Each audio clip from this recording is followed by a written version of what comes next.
You buy the most beautiful paper or an expensive canvas and think, now I'm ready to begin.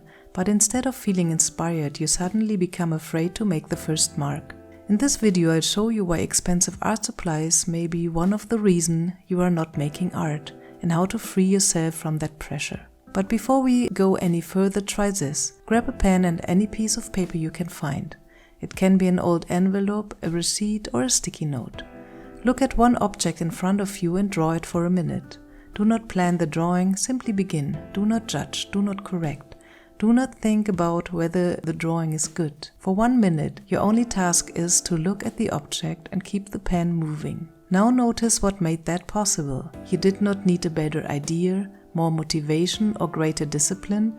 You needed a surface that did not feel precious. Because the problem often begins the moment a material feels too valuable. Suddenly the first mark feels important. The paper is no longer simply a place to experiment. It becomes something you feel you have to protect, and whatever you create has to be good enough to justify using it. The line has to deserve the paper, the painting has to deserve the canvas. And that is where the pressure begins. You bought the material because you want to inspire yourself. You thought better tools would make it easier to begin. But without noticing, you create a gap between the value of material and what you expect from the finished work. The more precious a material feels, the better the result seems to have to be. So instead of creating, you hesitate, you plan, you wait for the right idea. You tell yourself you will begin when you have more time, more confidence, or a clearer vision.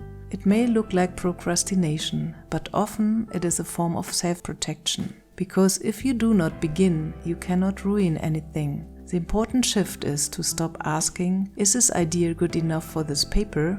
And start asking, what surface would make it easier for me to explore this idea? Imagine you want to try an unusual face, a new color combination, or an unexpected composition. On an expensive canvas, every decision can feel permanent.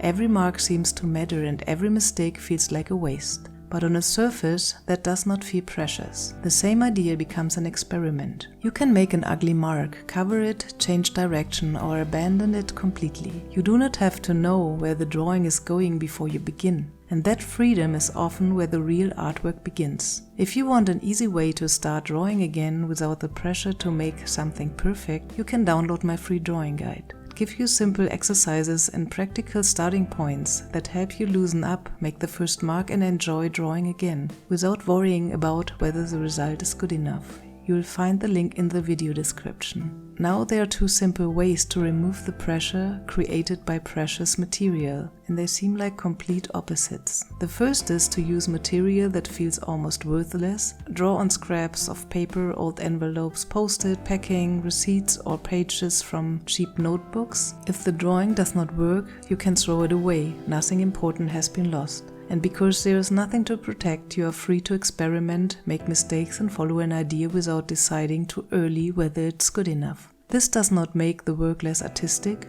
Artists has always drawn on whatever was available: envelopes, notebooks, calendars, or ordinary pieces of paper. Creativity does not begin only when the expensive art papers comes out. It can appear in the middle of everyday life, on a surface that was never intended to become important. And sometimes that ordinary surface allows an idea to emerge that would never have appeared on a pristine sheet of expensive paper. But you can also do the exact opposite. Instead of buying one precious sheet of beautiful paper, buy enough of it to create a feeling of abundance. Put a whole stack in your studio. When there are 20, 50 or even 100 sheets waiting for you, one failed drawing no longer feels like a disaster.